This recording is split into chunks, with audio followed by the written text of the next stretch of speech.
the ultimate goal that these people have in mind is the goal to create a one world government run by the banking industry, run by the bankers, and they're doing it in sections. The European currency, the euro, and the European Constitution is one part of it. Now they're trying to do it in America with the North American Union, right? And they want to create a new currency called the Amero, right? And the whole agenda is to create a one world government where everybody has an RFID chip implanted in them. All money is to be in those chips, right? There'll be no more cash. And this is given me straight from Rockefeller himself. This is what they want to accomplish. And all money will be in your chips. And so instead of having cash, anytime you have money in your chip, they can take out whatever they want to take out whenever they want to. If they say you owe us this much money in taxes, they just deduct it out of your chip digitally. Total control. Total control. And if you're like me or you, and you're protesting what they're doing, they can just turn off your chip. And you have nothing. You can't buy food. You can't do anything. It's total control of the people. And that chip's connected to a database that has your purchasing records, what you do, what everything, you sell. Everything is in there, you know? And so they want a one world government controlled by them, everybody being chipped, all your money in those chips, and they control the chips, and they control people. And you become a slave. You become a serf to these people. That's their goal. That's their intentions. Eric, can you be specific about when you met Rockefeller, how it happened in these discussions? I met Rockefeller through a female attorney I knew who called me up one day and said, one of the Rockefellers would like to meet you. I had made a video called Mad as Hell, and he'd seen the video and wanted to meet me and knew I was running for governor of Nevada. So sure, I'd love to meet him.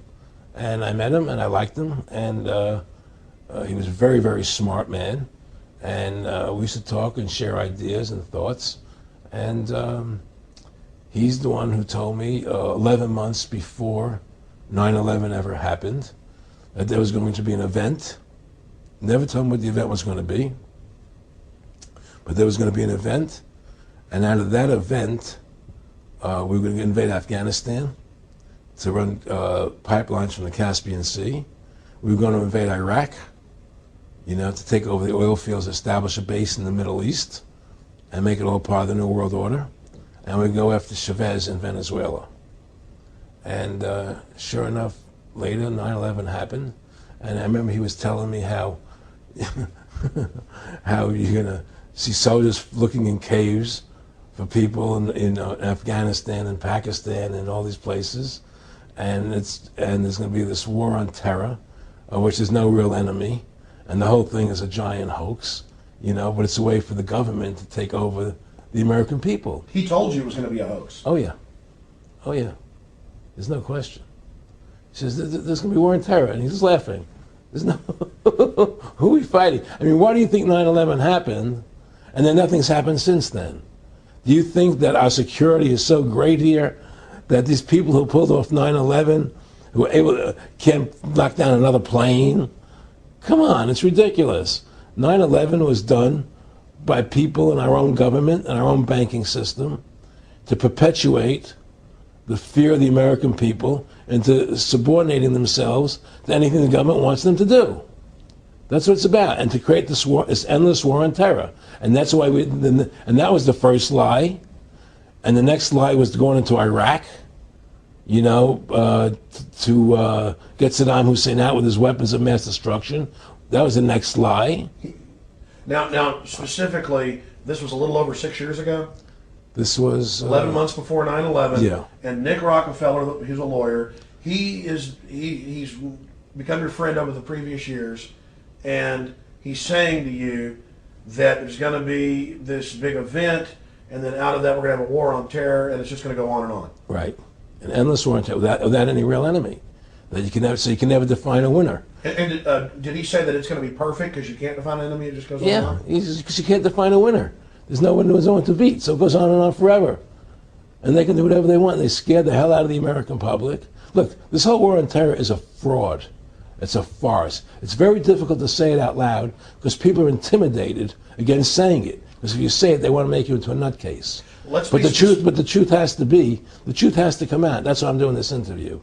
The fact of the matter happens to be that the whole war on terror is a fraud. It's a farce. Yeah, there's a war going on in Iraq because we invaded Iraq. And people over there fighting, you know. But the war on terror, it's a joke, you know. And until we discover what really happened on 9/11 and who was responsible for 9/11, because that's where the war on terror emanates from. That's where it comes from.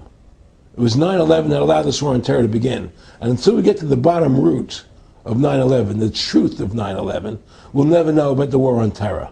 Aaron, you said that he was, and I think it's important, and I know this about the Rockefellers from Dr. Dennis Cuddy and many others who literally, you'll be 20 years old in a lunch line at college, and there's David Rockefeller. And here's here. I mean, they're experts at recruiting and getting what they call players, and that clearly he was. I mean, I want to make it specific and just get you to reiterate what you said last night about you got 30% of the vote. You were having an effect. You made mad as hell. They knew that you'd started the Constitution Party. Yeah. They knew that you were somebody who was taking action and getting things done. You'd already made some big films, had a lot of other successes. Right. So they were trying to recruit you, and didn't it come down to the point of, hey, we are here to recruit you, and don't worry, your chip's going to say, don't mess with us. You know, this guy's don't touch. Yeah, yes, that did happen. I was definitely being recruited, but it's more subtle than that. Well, in your words, just go through the process, and then what he said to you. Well, what it is remember, we were friends, and we used to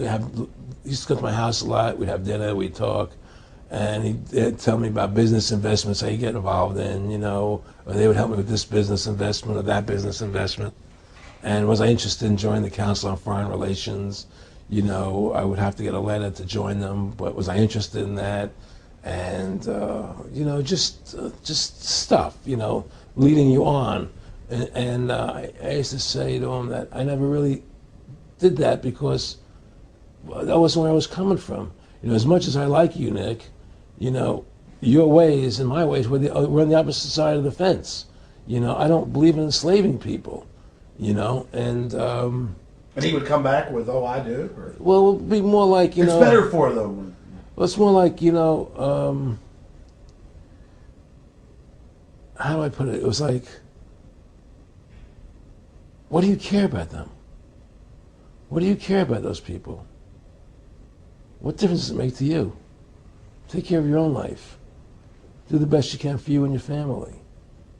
What do the rest of the people mean to you? They don't mean anything to you.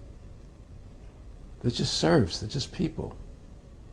You know, it was just a lack of caring, you know, and that's just not who I was. It was just sort of like cold, you know. It was just like cold, you know. And I used to say to him, what's the point of all this?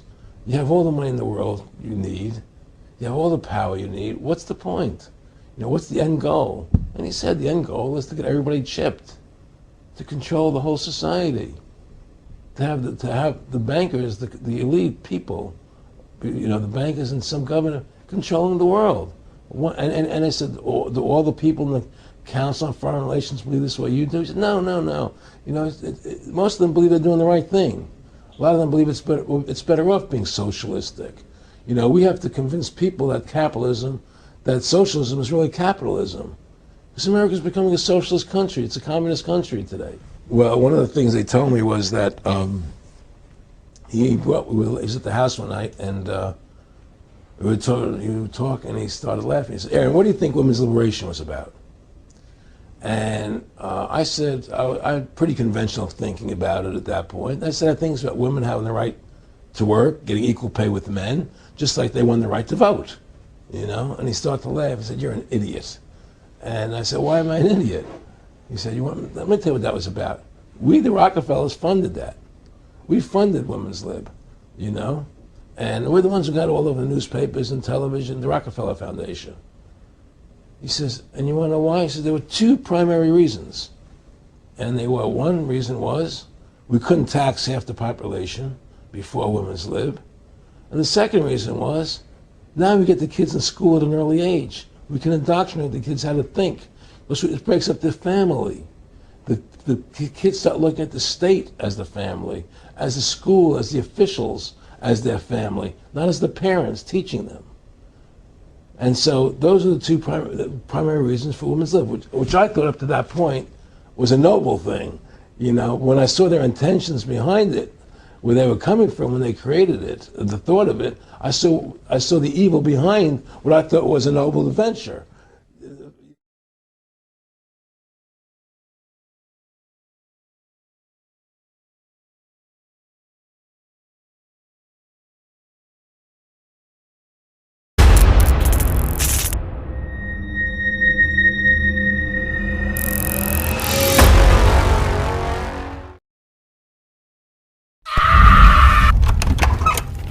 Devil worshippers, did you know? Get out now. Subscribe for updates.